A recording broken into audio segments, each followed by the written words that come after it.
हरा जैसन भाई कहाँ तोहरा जैसन क्यों हुआ पवन और खेसारी का मिलन।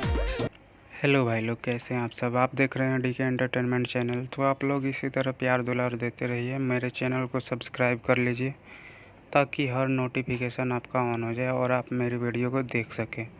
तो खेसारी लाल यादव का ये जो पवन सिंह के साथ में जो मिलन का वीडियो है, वो आज ही शाम 30 तारीख को सांझ मतलब शाम को 7 बजे ये फिल्मिची के टीवी चैनल पर आएगा और आप लोगों को जल्द ही इसके यूट्यूब चैनल पर भी देखने को मिलेगा, जिसमें खेसारी लाल यादव, रवि किशन और पवन सिंह एक होते नज़र आएंगे। और इसी सब के बीच में आपको खेसारी लाल यादव और पवन सिंह को एक होने का वीडियो वायरल जो हुआ